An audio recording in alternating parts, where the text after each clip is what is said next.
Okay, good morning. In today's lecture, we're going to be talking about receptors of neurotransmitters. So we're going to be looking at specific receptors for neurotransmitters and some other signaling molecules, but mostly neurotransmitters. My assumption is that you already know quite a lot about signaling cascades, but we'll see during the lecture whether you know the details that I think are important. So if we see that that doesn't quite work, I'll try to explain a little bit more, but we'll see. Why I'm saying it, because in when I was lecturing to the Czech students, I saw that actually, the knowledge of signaling cascades is not as good as I thought, but we'll see.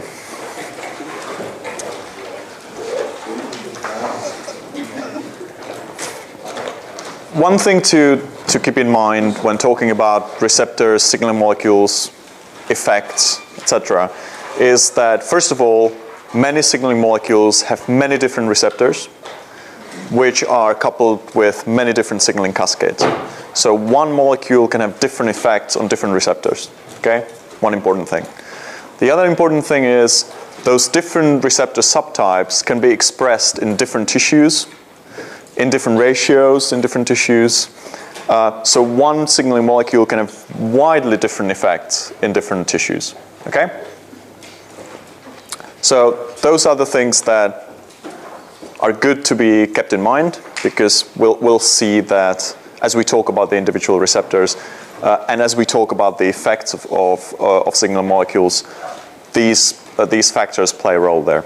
Okay? So today I'll mention the types and subtypes of receptors, their signaling cascades, a little bit about where they're expressed, which tissues and which organs have them, and finally we'll talk a little bit about their effects, what they actually do to the cell, what they do physiologically, etc., etc. Okay? Yeah? Good. So we'll start with adrenergic receptors, receptors for adrenaline and noradrenaline.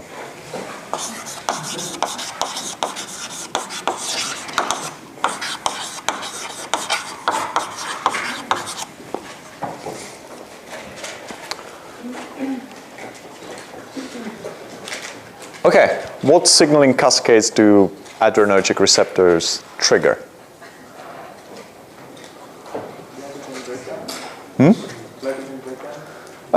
Sure, that's the effect. Glycogen breakdown is the effect of activation some of the receptors. Okay, all adrenergic receptors are G protein coupled receptors. Okay, all of them, no exception. Okay, so that's one thing to remember definitely. All adrenergic receptors, G protein coupled receptors. Now, we have several different subtypes of adrenergic receptors. Do you know what subtypes we have? Okay, we have alpha and beta receptors. But as usual in biochemistry and in medicine, that would be too easy.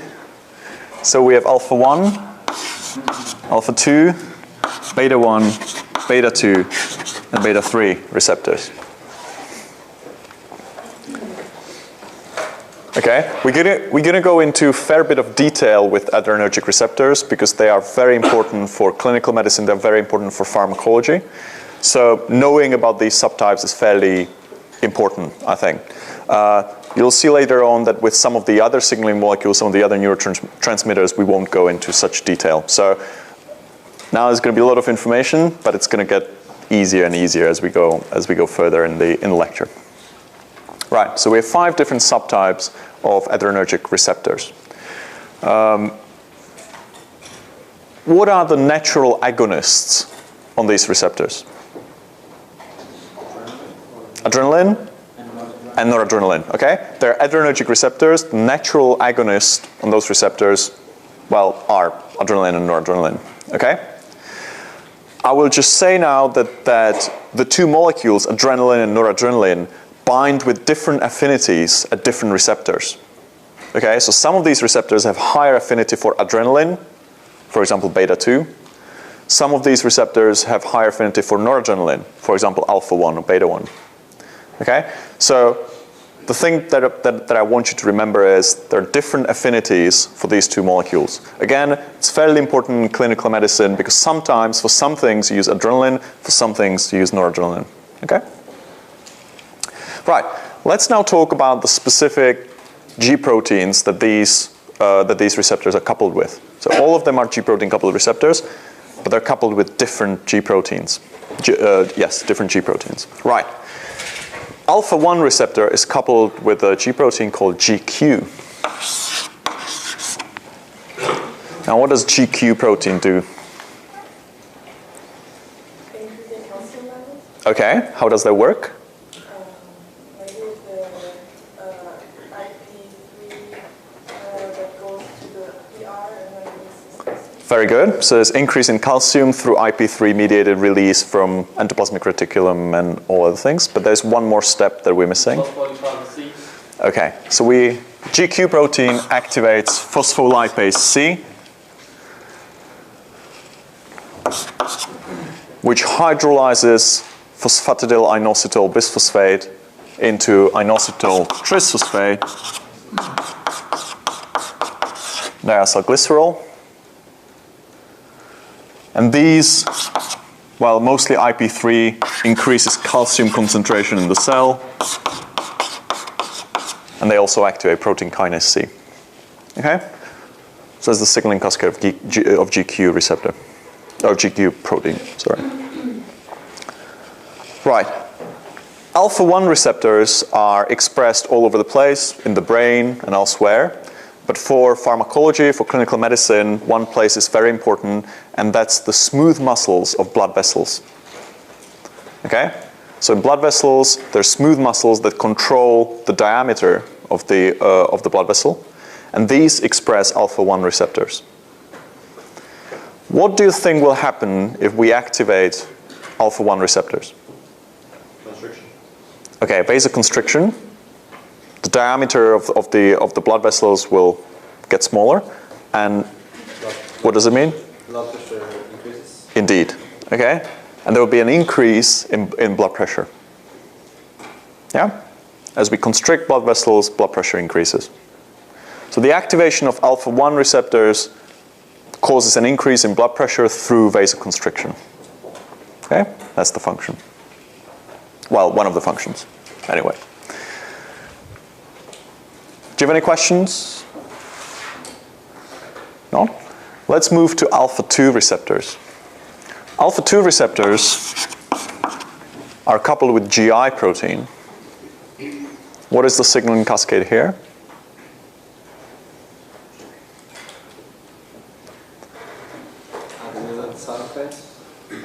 What about it?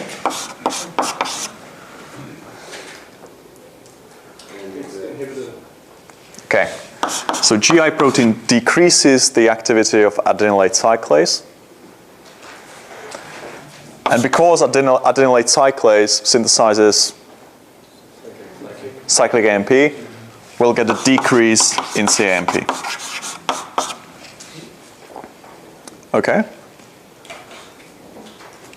Do you know, by the way, what the I stands for in GI? Very good, okay. Yeah, it's an inhibitory.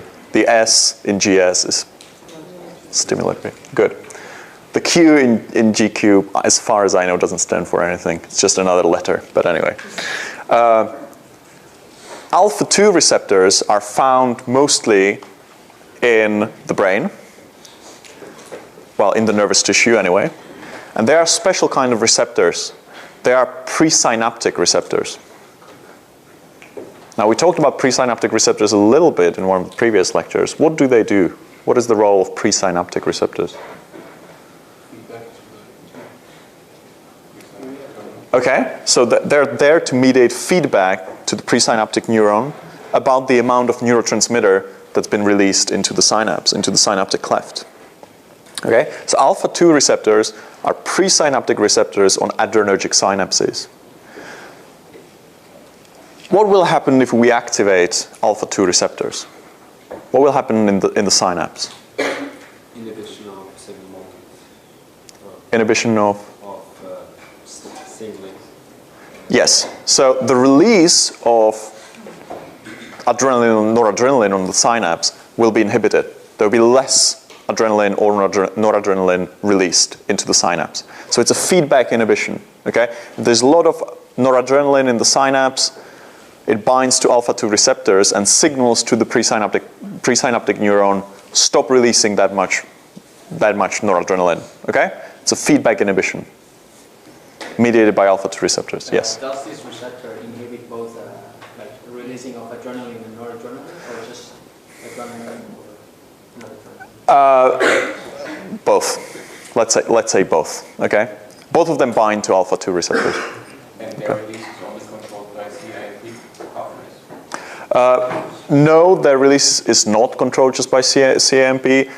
Actually, as we all know, the release of neurotransmitters is mostly regulated by calcium.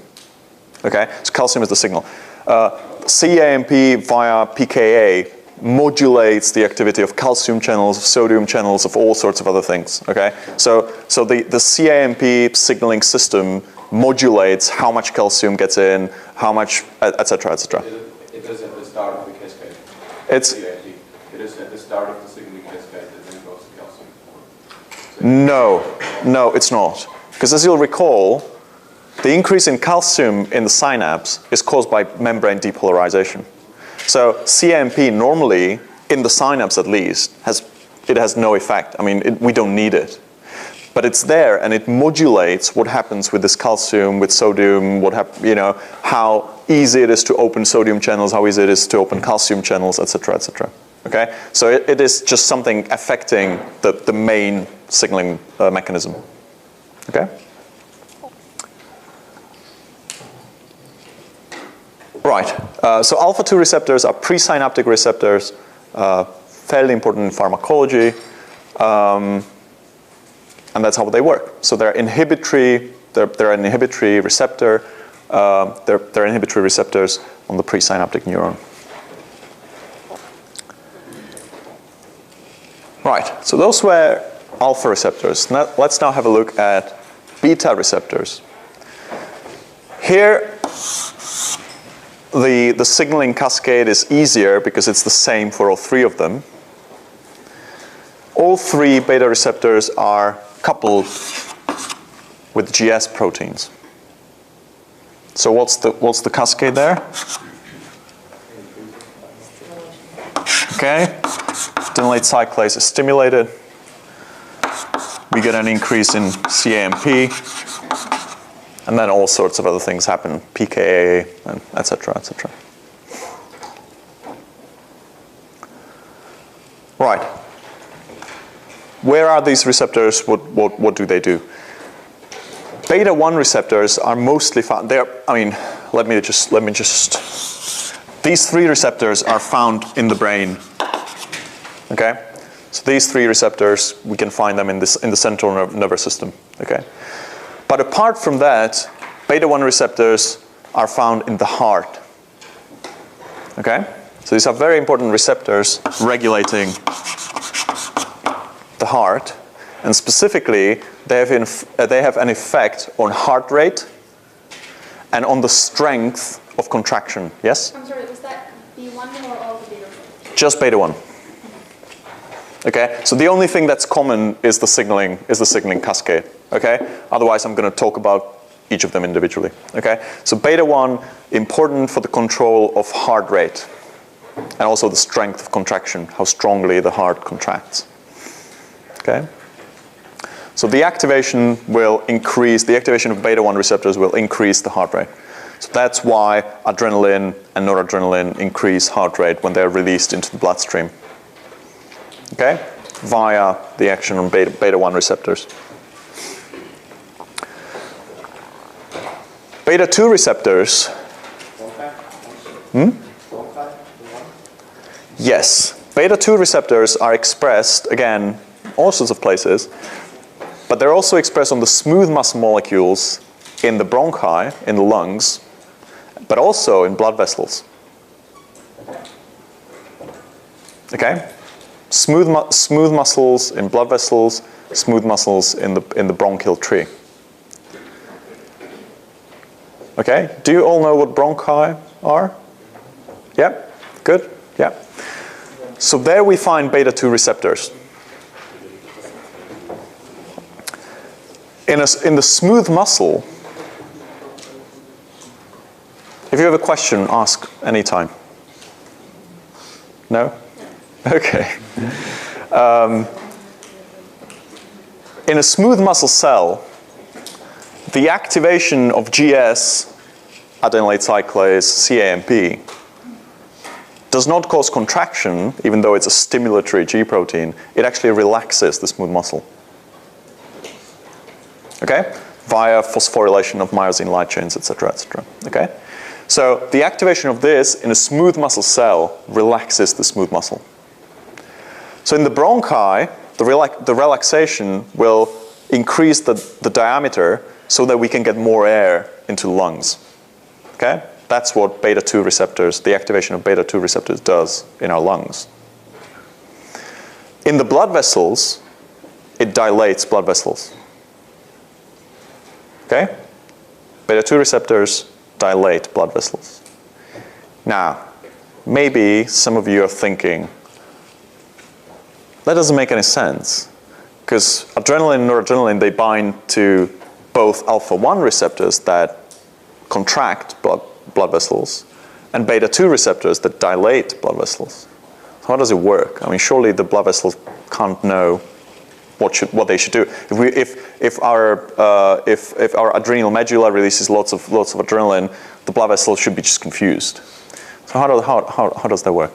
Different affinity. There's a different affinity. Very good. Do you mean why or how? Yeah. Either.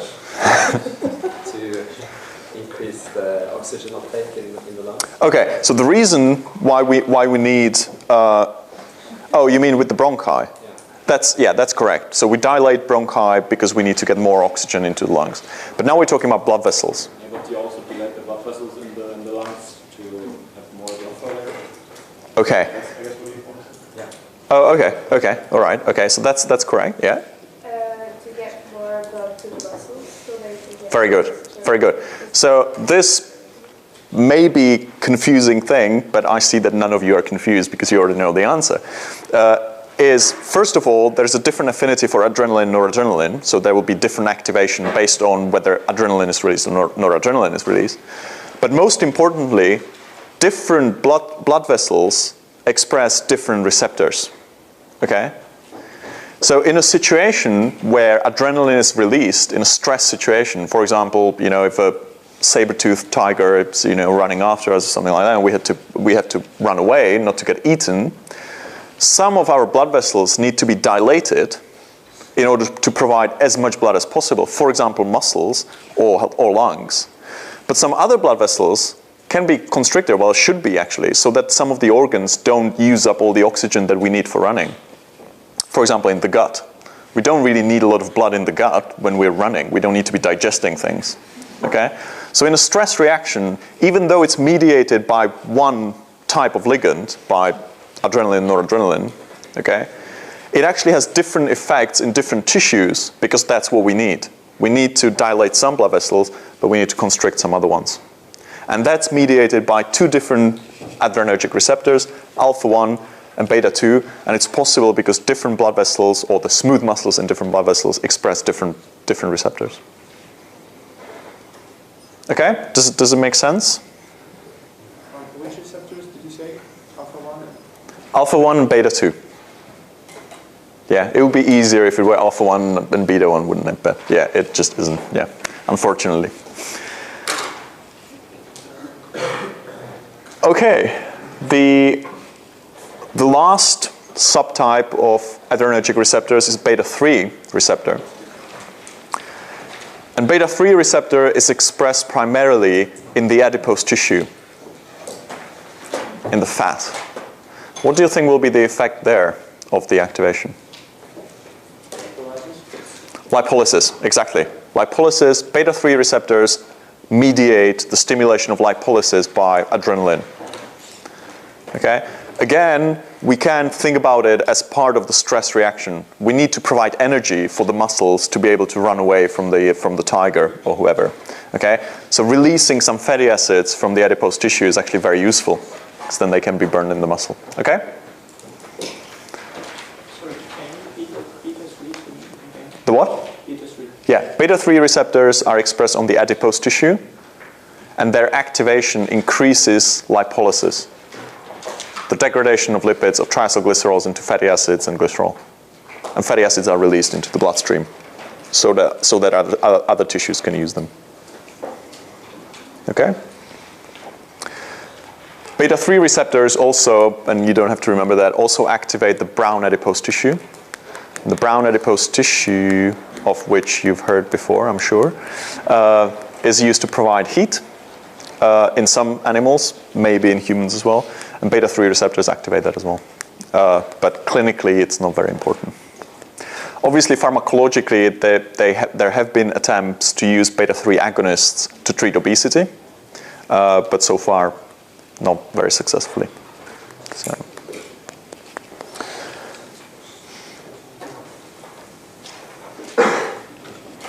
One last thing, I mentioned that the first 3 subtypes are found in the brain. Now, where in the brain? Remember when we talked about neurotransmitter metabolism, I said that by far the most important neurotransmitters are the most abundant, not important, the most abundant neurotransmitters are glutamate and GABA. Okay? All the other interesting ones are just minority neurotransmitters. So if we want to see where in the brain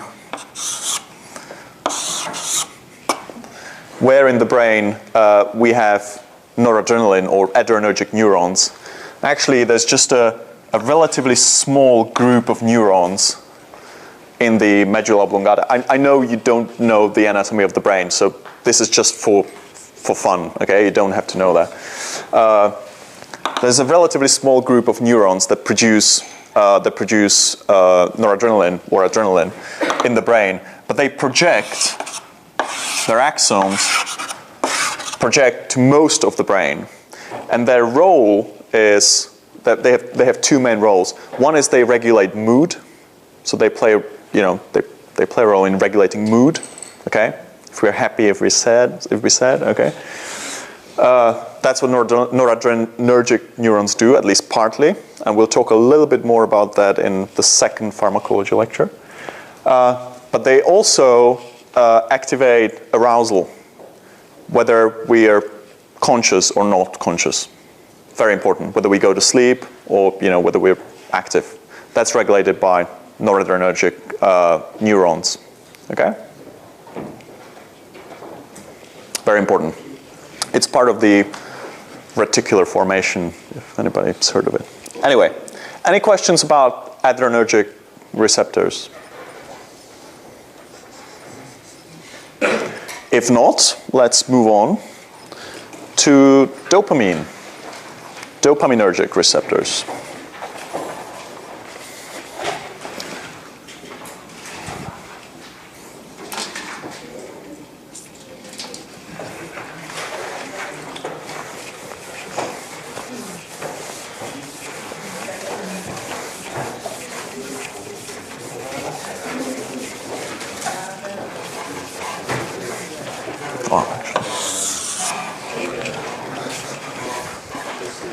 Now, by all means, take notes. That's very good. But I'll give you, I'll post on the VUCA database a table with all the receptors that you need to know, with all the signaling cascades that you need to know, with all the agonists, antagonists, effects, and everything. Okay, so it's going to be a table summarizing everything. Do take notes; they're very useful. But there will be a summary table with all this information. Okay. At least most of this information, maybe not all of it.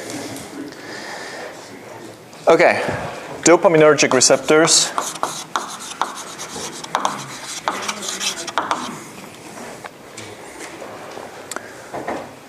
Similar to adrenergic receptors, there are many subtypes. Currently, there are at least 5 subtypes of dopaminergic receptors, but we'll talk in more detail just about 2 of them. I'll just put down. Okay, so at least 5 subtypes are known.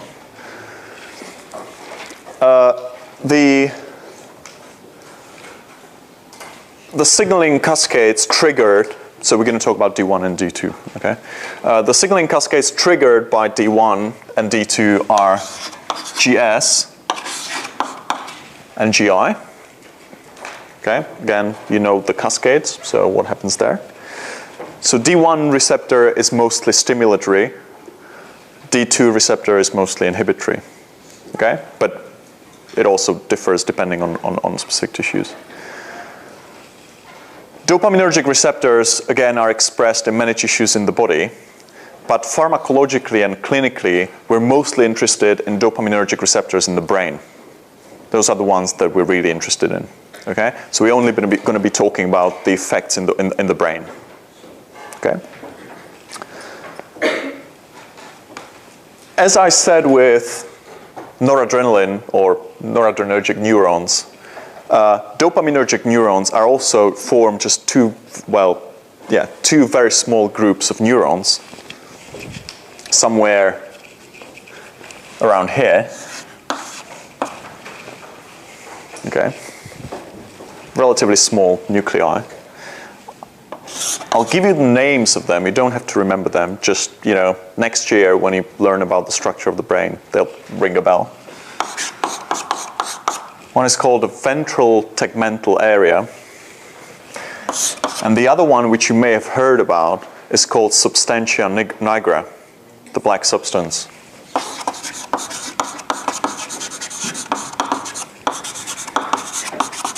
Okay, so these are the 2 dopaminergic nuclei in the brain. Once again, from there, the axons are sent all over the brain. There are 4 main projections. This is just for information, okay? You don't have to remember that. There are 4 main projections of dopaminergic neurons in the brain that serve different functions in the brain, okay? One of them is the projection from ventral tegmental area into the cortex, okay? This projection is important for regulating thinking. Okay, now I put it in inverted commas because what does it mean, thinking? This projection has been implicated as part of the problem in schizophrenia. So in psychosis, when thinking breaks down, the projection from VTA into the cortex plays a very important role. And we'll talk about that more in the second pharmacology lecture, okay? So just now remember there's something with dopamine and regulating proper thinking in the brain. The other important projection of dopaminergic neurons is from substantia nigra into something called basal ganglia, somewhere around here. That is crucial for regulating proper movement. And it's damaged in which disease? In Parkinson's disease. Okay? Parkinson's disease is basically the damage to these dopaminergic neurons in substantia nigra, and therefore a problem with this projection into basal ganglia. Okay? So that's the second projection involved in motor coordination and regulating proper movements. Another very interesting projection of dopaminergic neurons, and again we'll mention a bit more in the second pharmacology lecture, is from the ventral tegmental area into, one of the basal ganglia, part of the limbic system. I know it doesn't mean anything to you now.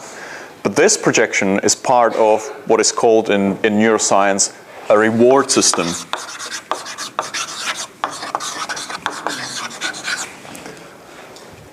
The brain reward system basically gives us a reward for things that we're biologically programmed to do. Okay, it's a motivation. It's a motivation circuit to motivate us to do things like eat chocolate, have sex, other things that people might be motivated to do.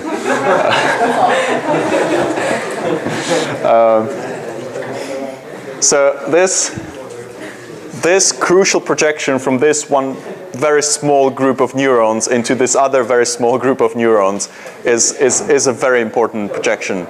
And in pharmacology, especially the pharmacology of drugs, of illicit drugs, this circuit plays a huge role because many drugs that are abused activate this reward circuit, and that's why people become addicted to them. Okay? So that's a dopaminergic system, a very important one. The final fourth dopaminergic circuit that's quite important, but we will not talk about it very much, is a circuit whereby dopaminergic neurons regulate the production of prolactin. You've heard of prolactin? Okay, so the production of prolactin is regulated by dopamine, which is only important, well, it's important for all sorts of things, but it's also important because some of the drugs that inhibit dopamine will increase the production of prolactin, which actually causes very unpleasant side effects, especially in men. It's actually quite a serious matter.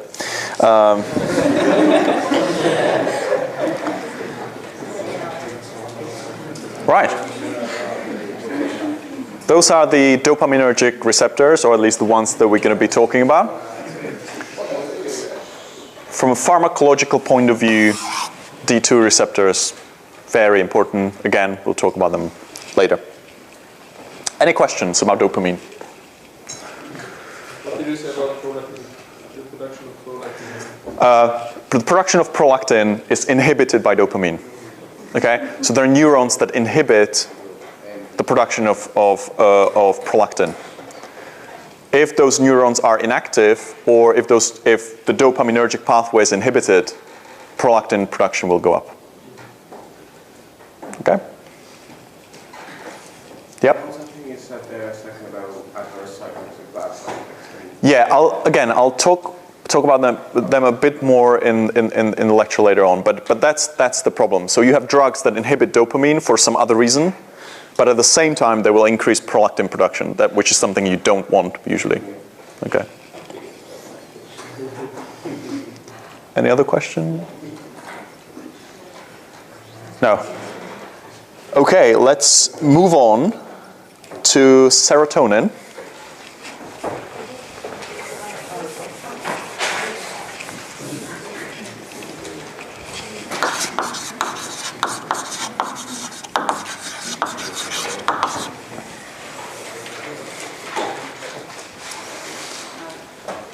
The abbreviation for serotonin usually used in literature is 5-HT, and indeed the receptors are called 5-HT and a number.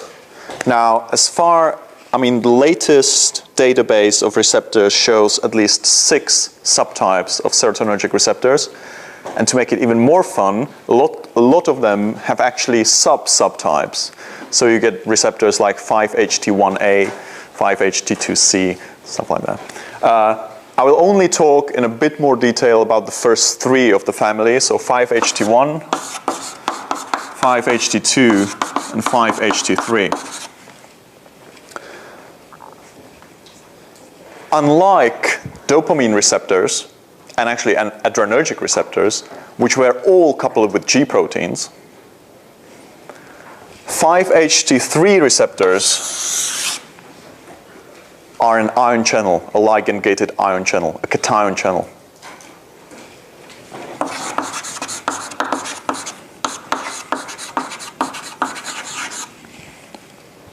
Okay, so 5-HT3 is a receptor that's completely unrelated, chemically, structurally, is completely unrelated to all the other serotonergic receptors, but they all react to the same molecule.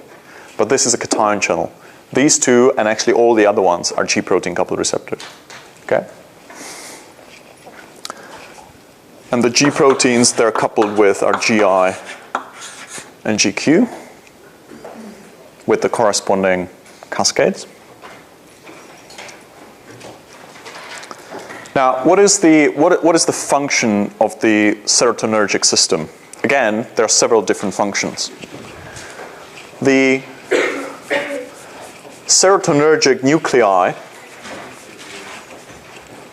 Do you know what a nucleus is when talking about the brain? Yeah? So it's a group of neuron bodies, of cell bodies. That's called a nucleus. Okay?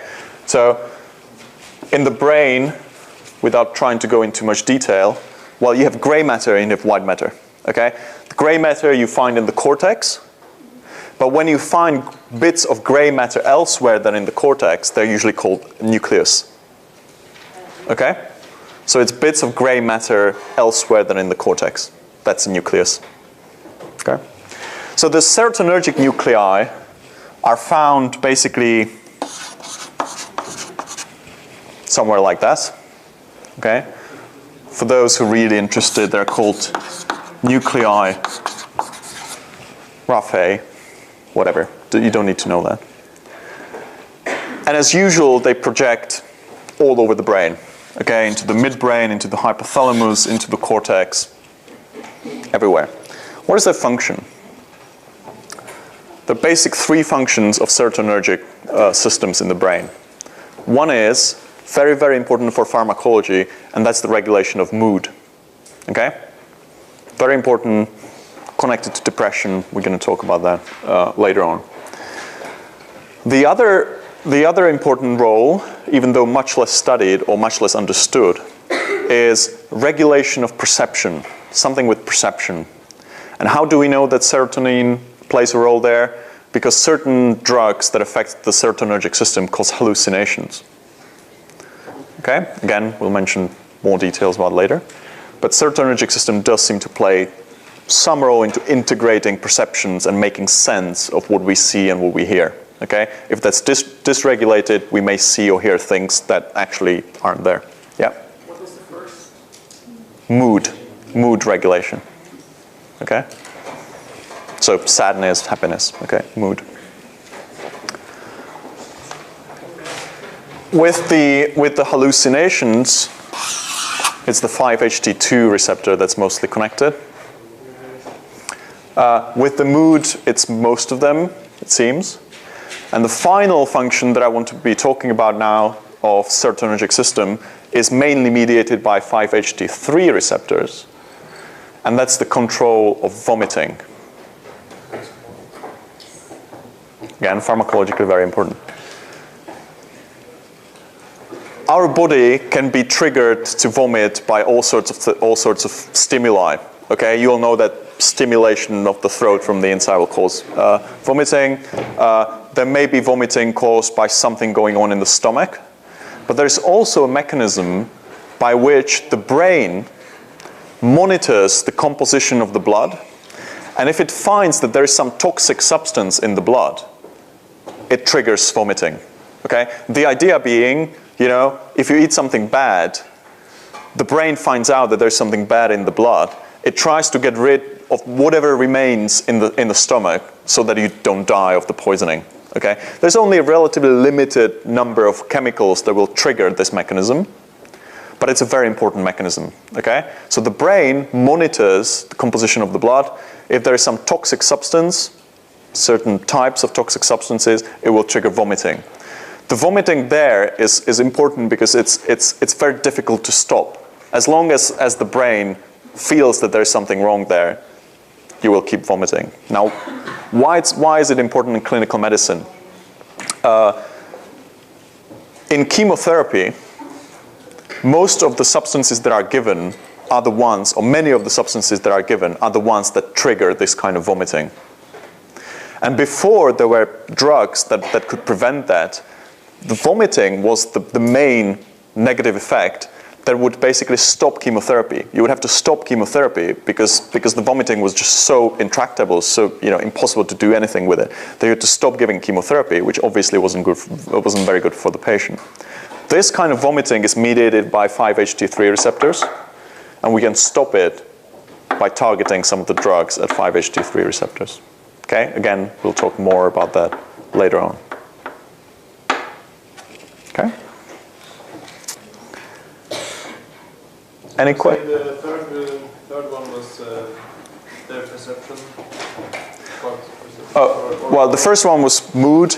The second one was something with visual and auditory perception and integrating it with other things. That's kind of a nebulous, not well understood mechanism. And the final one that I want you to know is vomiting, a specific type of vomiting. Yeah? So those drugs, would they inhibit nausea as well, or just the reflex vomiting? They will inhibit nausea caused by toxic substances in the blood. Okay? 5-HT3. They won't have any effect on kinetosis. So if you're sick in a car, these have no effect. Okay? But you were also saying that all of them were kind of regulating the growth. Probably not so much 5-HT3. Okay? These seem to have very specific function in the brain. Okay, any questions about serotonin? What about THC1? Sorry, I can't even see who's talking. Can you raise your hand? Oh, sorry. Yeah. Okay. What about THC1? 5-HT1. They are involved both in the mood regulation. They're probably involved in many of the functions of serotonin. Again, 5-HT3 and vomiting, that's a very clear connection there. The other ones, they all probably do something, okay, in all these functions. Why I pointed out 5-HT2, because some of the interesting drugs work on 5-HT2, okay? But otherwise, you can't say specifically this does this and this does that. Okay.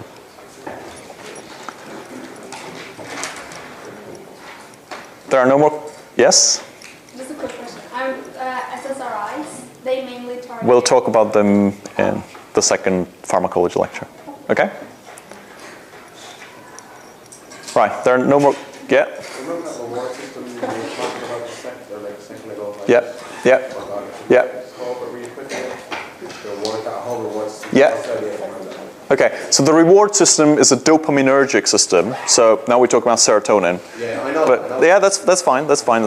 So it's a dopaminergic neural circuit that gives us motivation for certain biological things. Okay, so it rewards us for doing the things that we were evolved to do. Okay. Okay, let's have a 5-minute break then.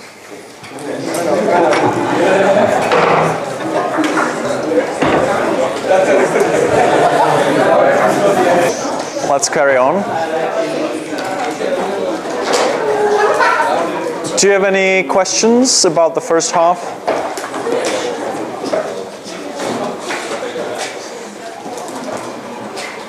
No? Okay. Because there are loads of questions during the break, so, Okay, no more questions now. Good. So moving on to the next neurotransmitter, that's going to be a super minor neurotransmitter, but an important molecule in pharmacology and in clinical medicine, and that's histamine.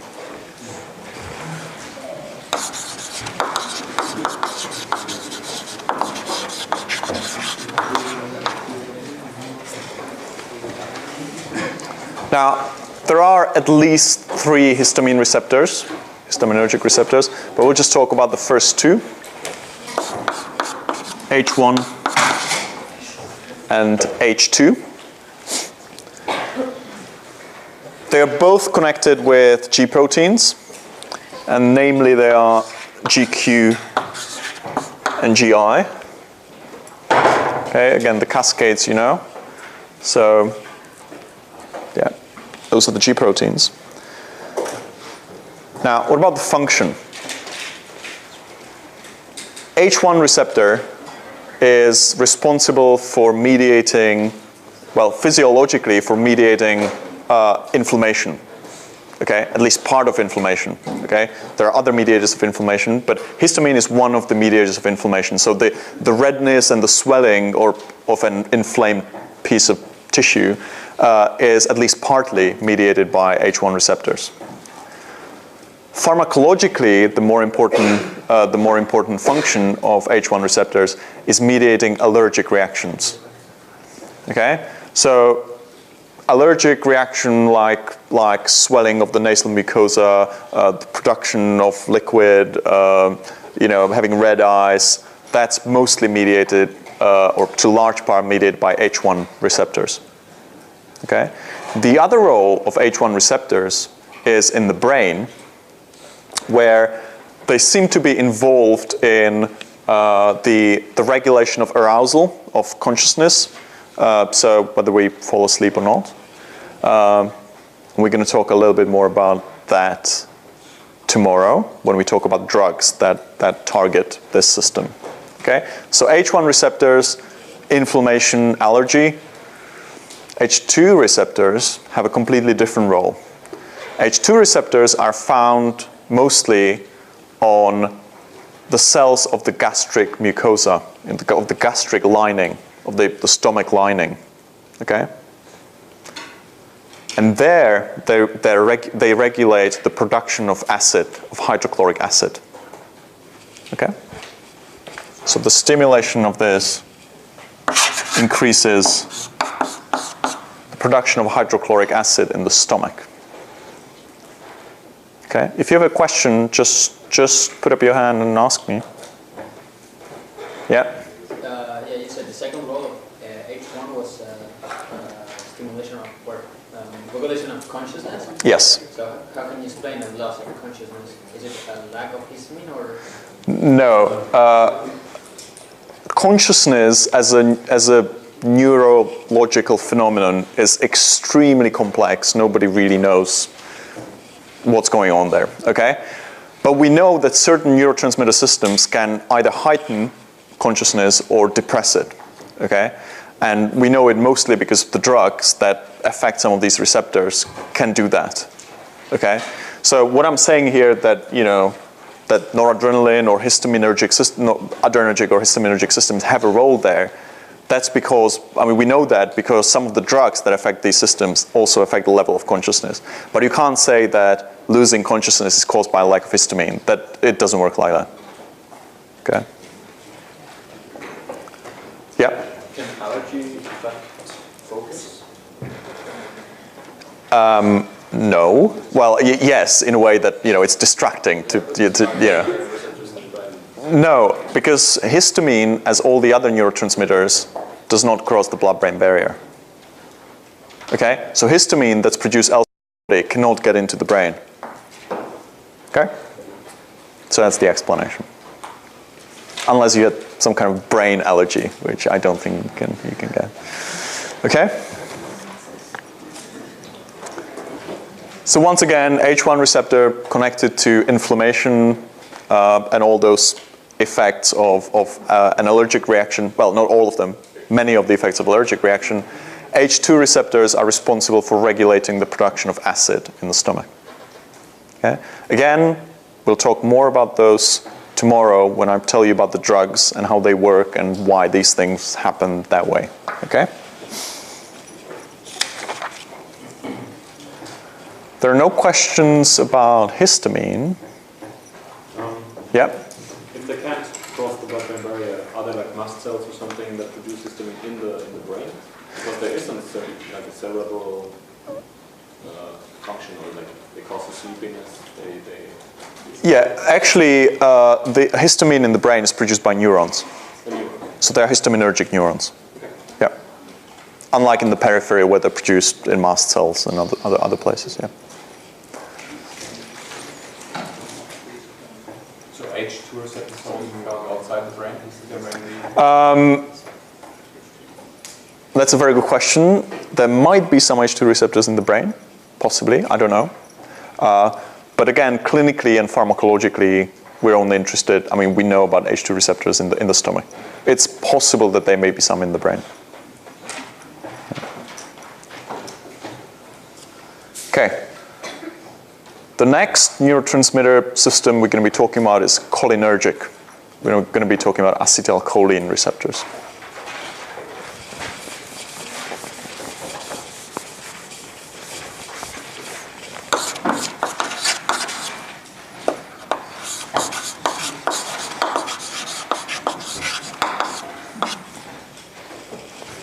Cholinergic.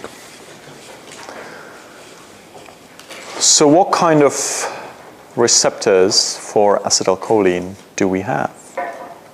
Does anyone know?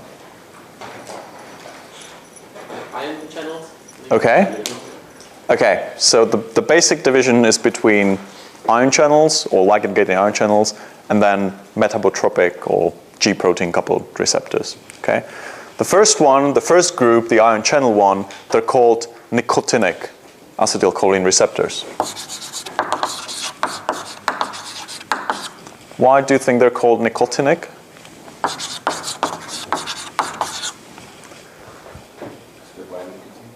Exactly, because nicotine is a specific agonist on nicotinic acetylcholine receptors.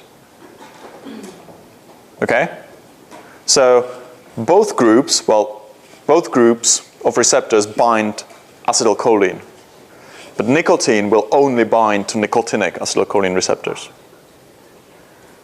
Okay? The other group, the metabotropic, the G-protein coupled receptors, are called muscarinic.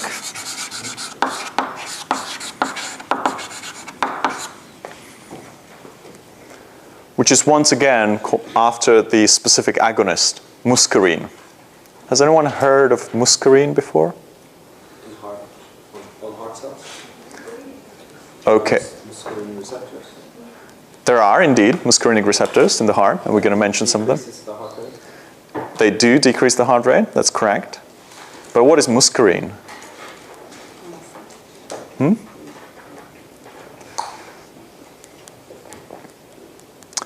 It's one of the toxic substances in toadstools, in the mushrooms. You know, the mushrooms with the red cap? Yeah? Okay. Flying agaric, they also call it. Okay. So muscarine is one of the substances there.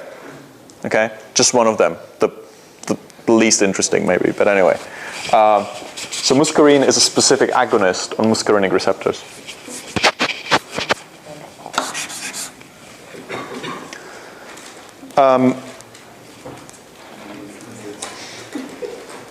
There are further two subtypes of nicotinic acetylcholine receptors, but I'll deal with them together because there are no huge functional or biochemical differences between the two. So I'll deal with them together. Nicotinic acetylcholine receptors, as you correctly said, are ion channels, are actually cation channels. So mostly they let in sodium, okay, a little bit of calcium, maybe a little bit of potassium out. They're cationic ion channels, ligand-gated. And we can find them in the brain. We can find them in peripheral nerves. And we can find them in the neuromuscular junction. Okay, neuromuscular junction, yeah, the synapse between nerves and muscles. Okay, a special kind of synapse that contains nicotinic acetylcholine receptors. Yeah. I don't really get this nicotinic. Like, if nicotine is an agonist for that, what is acetylcholine? Okay, acetylcholine is the natural agonist, the one that we have in our body. Okay, nicotine is an external. It's a pharmacological agonist. It binds to it as well. Yes. Okay, it's a drug that binds to specifically to nicotinic acetylcholine receptor. Acetylcholine binds to both groups. Nicotine only binds to nicotinic. Muscarine only binds to muscarinic. Okay? All right.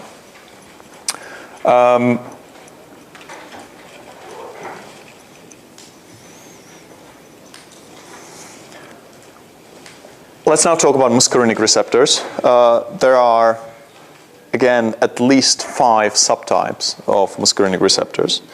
But I'll just mention some more details about 3 of them.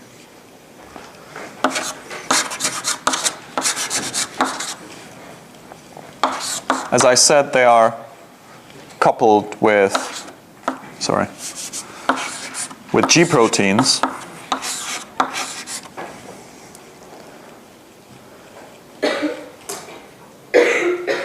And their expression and their function differs between these subtypes. M1 receptors are mostly found on neurons in the brain or elsewhere. Okay, so they're neuronal.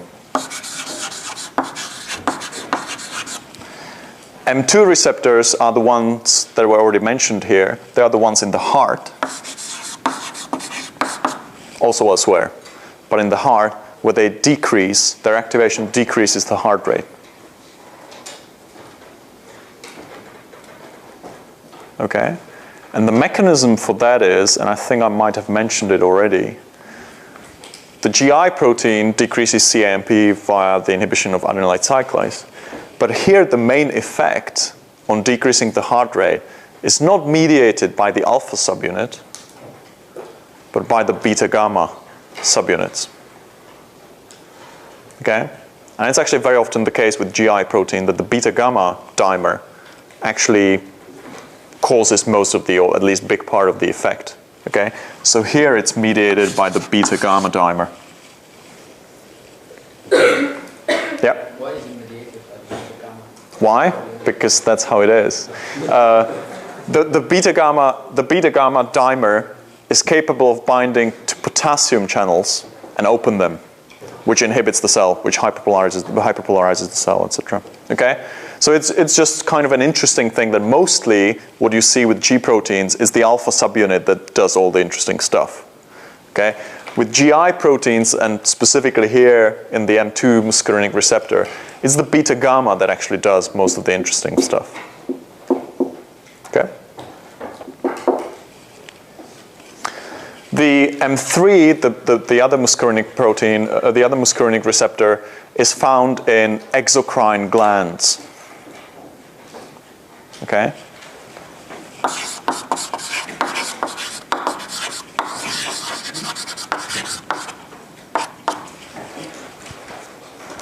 Do you know any exocrine glands?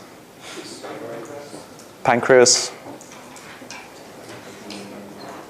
Salivary glands, okay, etc. Tear glands, okay? So these are regulated by acetylcholine, mostly via M3 receptor. Okay? So acetylcholine, first of all, is important in nerve-to-nerve transmission, okay, in the brain, elsewhere. In nerve-to-muscle transmission, where it causes muscle contraction, skeletal muscle, causes contraction. The muscarinic receptors, M1, again, is for communication between neurons. M2 mediates the effect of the nervous system onto the heart, decreasing the heart rate. M3 regulates glandular production in exocrine glands, again, via nervous system. Yeah? Yep. What does M1 do again? It's a neuronal one, so it's for communication between neurons.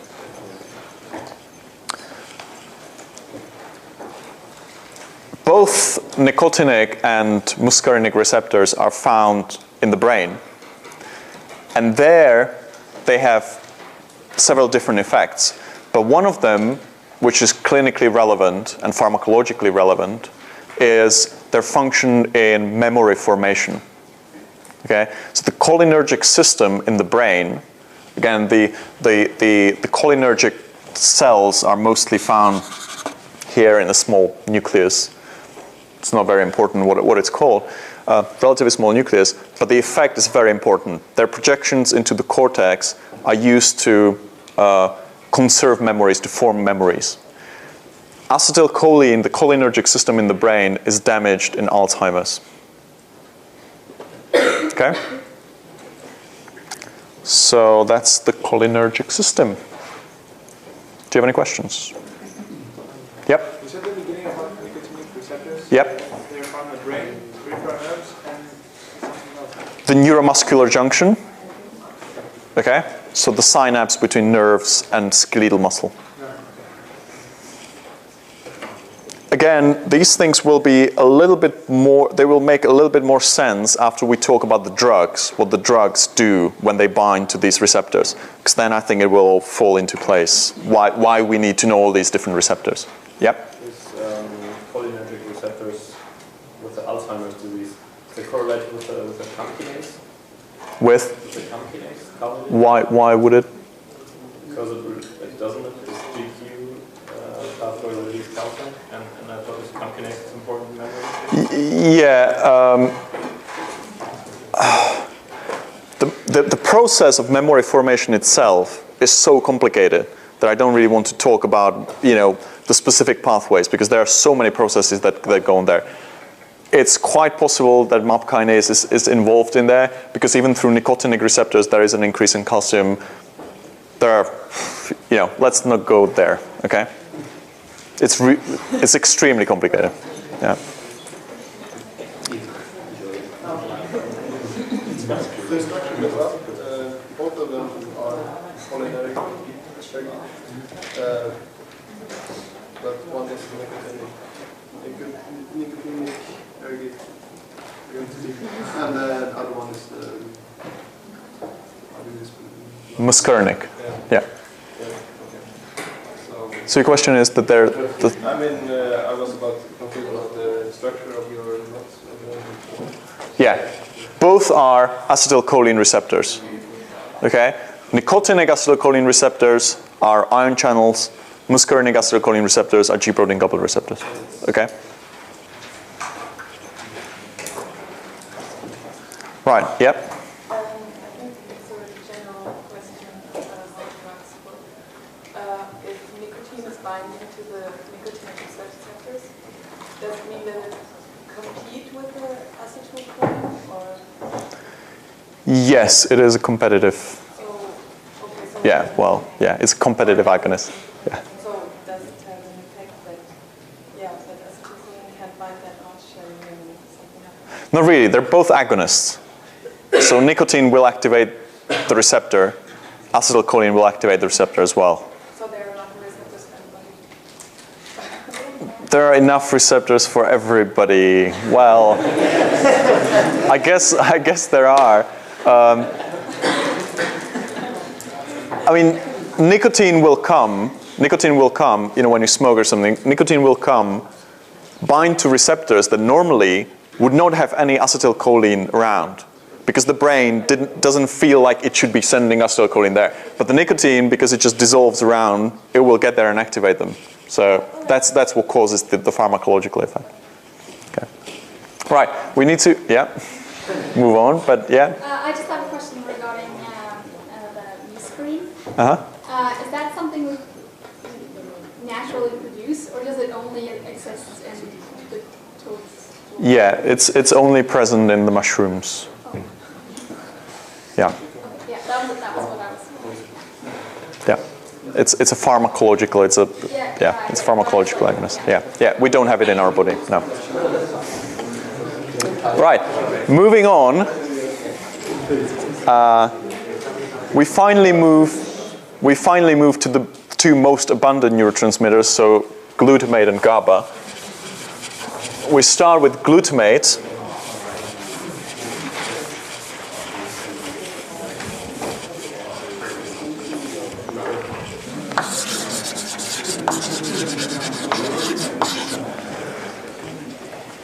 Similar to acetylcholine, we have two groups of receptors for glutamate. One group are ionotropic, so ion channels, and the other group are metabotropic, so G-protein coupled. Okay, do you know these terms? Ionotropic, metabotropic? No? Okay, ionotropic means doing something with ions. Metabotropic means doing something with metabolism, meaning there is some signal cascade that involves enzymes and some metabolic changes. So that's the general division between, of receptors, the ionotropic receptors, metabotropic. The ionotropic receptors for glutamate. Any question? No? The ionotropic receptors for glutamate are further subdivided in a similar way as we had with nicotinic and muscarinic, so based on specific agonists. Okay, nicotine specific agonist and nicotinic muscarine specific agonist on muscarinic. Here we divide the ionotropic. They're named after their specific agonists, and their names are NMDA, which stands for N-methyl D-aspartate.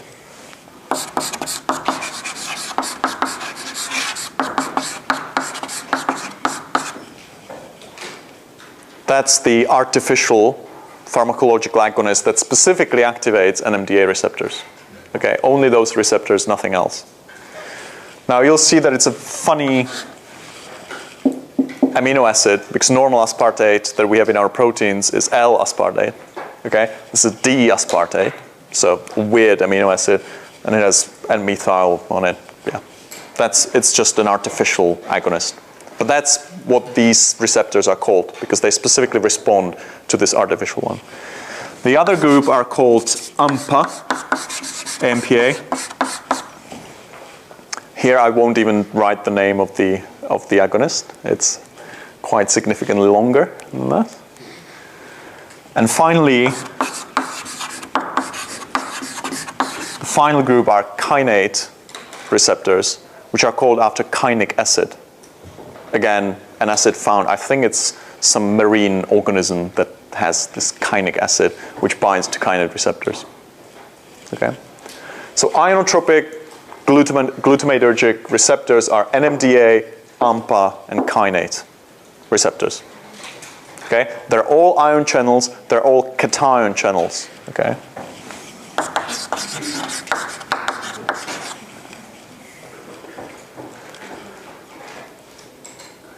Let me just say a little bit more about this NMDA receptor, which is extremely important for neurophysiology, and I'll explain why it's important. It actually plays an important role in memory formation, so you'll now hear a little bit about the system, how it works in memory formation. The NMDA receptor has two special properties. First of all, it is a cation channel as all the other ones, but it actually allows a lot of calcium in. Okay? All the cation channels, most of the cation channels will allow some calcium in, but NMDA receptor allows a ton of calcium in. Okay? And by allowing calcium in, it obviously causes all sorts of other processes in the cell. The other interesting property of NMDA receptors is that they need two inputs in order to be activated. All the other receptors that we talked about only need to bind their agonist and they open or activate a G protein or something. Only one input is needed. With NMDA, we need two inputs. One is binding of glutamate. Well, it's a glutamate receptor.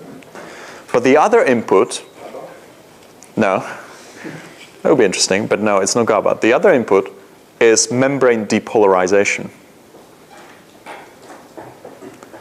So NMDA receptors will only open if glutamate is in the synapse, released from somewhere, and at the same time, the postsynaptic membrane is already depolarized by some other neurotransmitter. Does it make sense? Now, how does it work? Why is it interesting? Why do I, waste 3 minutes of lecture talking about this mechanism? Well, we can, in a very simplified way, we can imagine memory formation as basically integrating two inputs and joining them forever, permanently, in one output. Okay?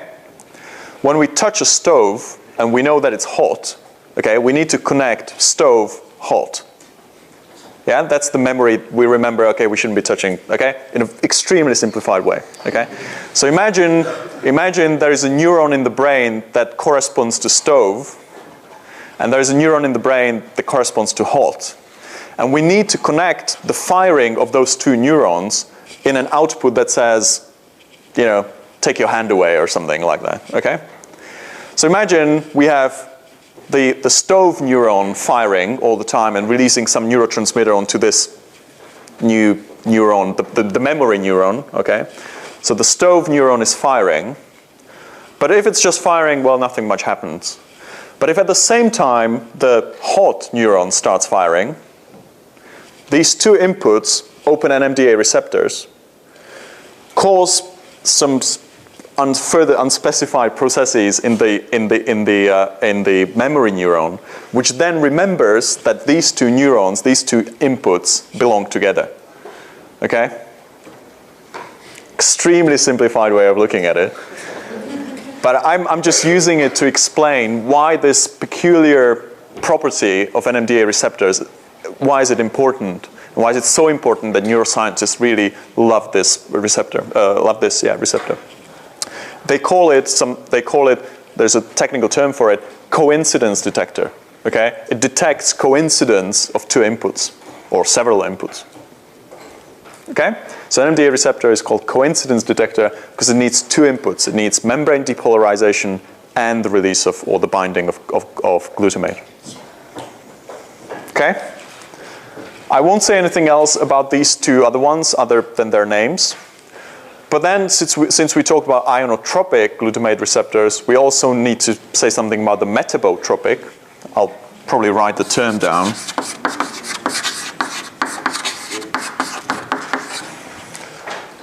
There are many different subtypes of metabotropic glutamate receptors. They are usually abbreviated like this, mGlu-R, metabotropic glutamate receptors. So that's how we recognize them. If you see mGlu-R 1.5 or something, it's a subtype of metabotropic glutamate receptors. Their roles are many in the brain and elsewhere. But I'll just mention one which might make it easier maybe for you to remember these, that there exist, metabotropic glutamate receptor. Have you heard of the fifth taste, umami, the taste of glutamate?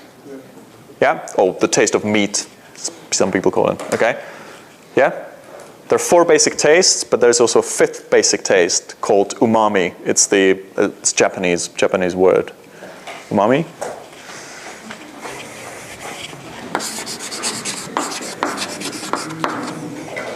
But that's actually the technical name for it, okay, even though it's from Japanese.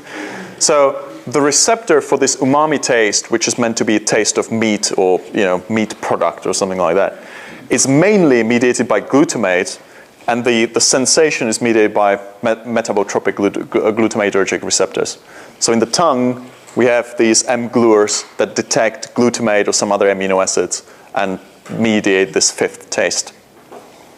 Okay?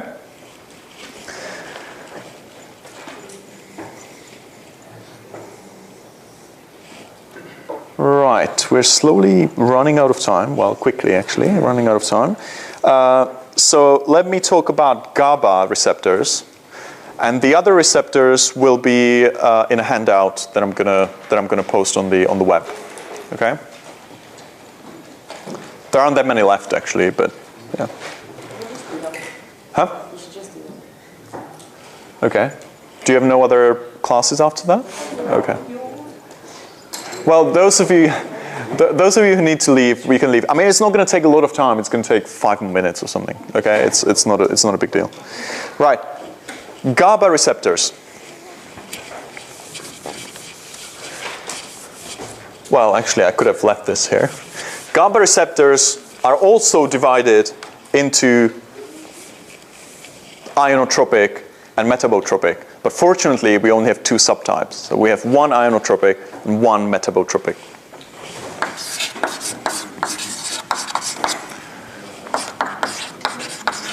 The ionotropic receptor is called GABA-A. And the metabotropic is called, what do you think? GABA-B. The GABA-A receptor, which is an ion channel, what do you think is what kind of channel is it going to be? GABA being an inhibitory neurotransmitter. So we need an ion channel that, when opened, will inhibit the cell. An influx of chloride into the cell or potassium out? Very good. So either it could be a potassium channel that will allow the efflux of potassium from the cell and hyperpolarize the cell, or it could be a chloride channel that allows the influx of chloride into the cell, thus hyperpolarizing it. Well, it is a chloride channel. Okay? It's a channel for chloride. When it opens, chloride goes into the cell, makes the membrane potential more negative, which means that it inhibits the cell. Okay, it makes it more difficult for it to depolarize and to do anything. Yeah? Makes sense? Good. The GABA-B receptor is a G protein coupled receptor, and as a proper inhibitory receptor, it's coupled with GI protein.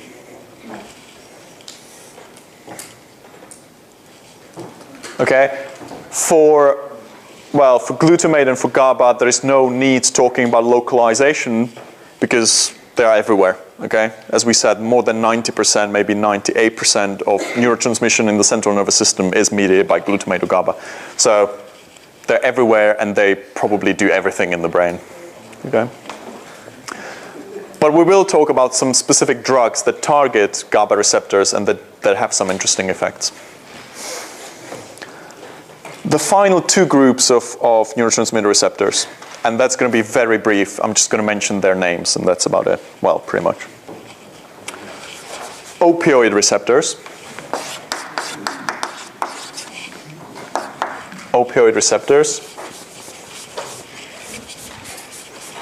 So what are the natural ligands for opioid receptors? Endorphins and dynorphins and enkephalins, so opioid peptides. Okay?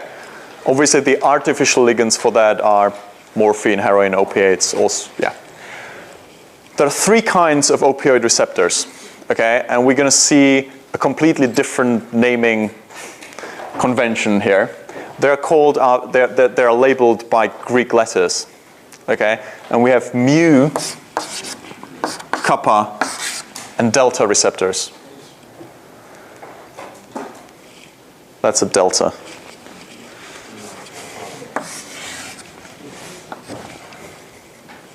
Okay, mu, kappa, and delta.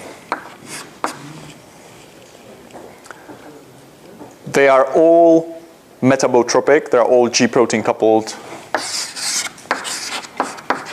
with the GI protein.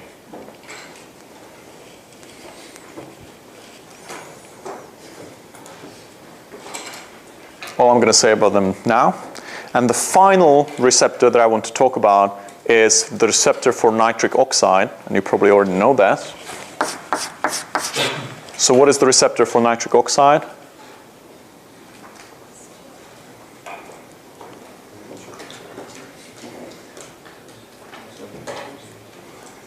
No?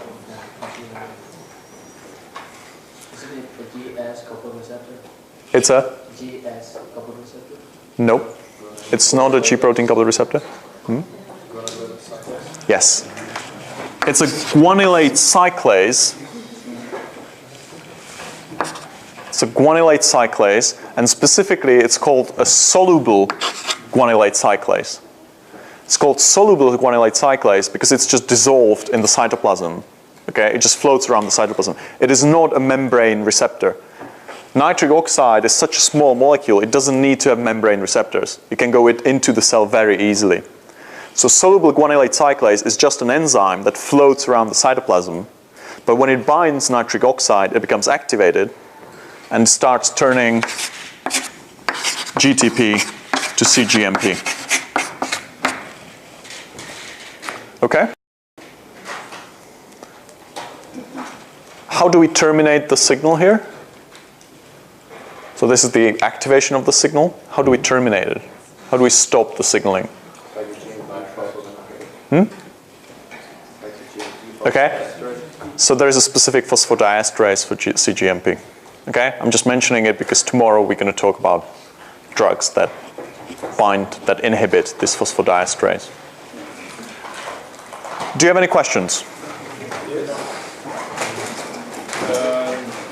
Just one more minute for questions. Yeah. The AMPA. Yeah. What they do. Again, as I said with GABA, glutamate is responsible for most neurotransmission in the brain. So they do everything. I picked NMDA receptor because it has interesting properties, and we sort of know why it needs these properties. But the other receptors are just everywhere, and they mediate all sorts of things. And it's the same with the Yes. Yeah.